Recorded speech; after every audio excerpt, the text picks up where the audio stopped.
আমার পরিচালনায় এবং প্রযোজনার প্রথম ফিল্ম সাইলেন্স এ মিউজিক্যাল জার্নি ছবির নাম। নির্মাতা হিসেবে নাম লেখালেন বাংলাদেশের জনপ্রিয় সুরকার ও সঙ্গীত পরিচালক ইমন সাহা। আগামী শুক্রবার ৭ নভেম্বর প্রেক্ষাগৃহে মুক্তি পেতে যাচ্ছে তার পরিচালিত প্রথম মিউজিক্যাল ফিল্ম সাইলেন্স এ মিউজিক্যাল জার্নি।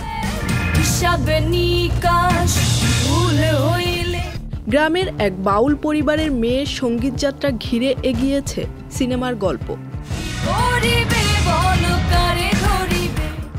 গানের টানে গ্রাম থেকে শহরে আসা একজন মেয়ের নানা সংগ্রামের মধ্য দিয়ে পাড়ি দেয়া জীবনের বাস্তবতা উঠে এসেছে ফিল্ম সাইলেন্সে।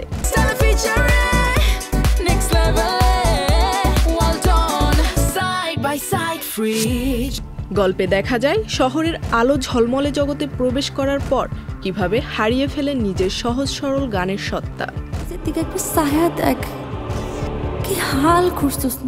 সিনেমাটিতে অভিনয় করেছেন সাইমন সাদিক, নীলাঞ্জনা নীলা, ইন্তেখাব দিনার, আজাদ আবুল কালাম সহ আরও অনেকে।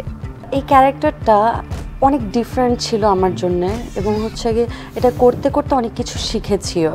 এরই মধ্যে চূড়ান্ত হয়েছে সিনেমাটির প্রদর্শনীর হল তালিকাও। জানা গেছে সাইলেন্স প্রদর্শিত হবে স্টার সিনেপ্লেক্সের 5টি শাখায়। এছাড়াও দেখা যাবে blockbuster, lion, Shyamoli cinema hall, বগুড়ার মমো ইন, গ্র্যান্ড সিলেট, সাভারের সেনা অডিটোরিয়াম, নারায়ণগঞ্জের সিনেস্কোপ, কুষ্টিয়ার স্বপ্নীল এবং চট্টগ্রামের সুগন্ধা সিনেমা হলে। তোর গান আমার গ্রামের সবাই পছন্দ করে, তাতে মনের ক্ষুধা মেটে, পেটের ক্ষুধা কি মেটে মা?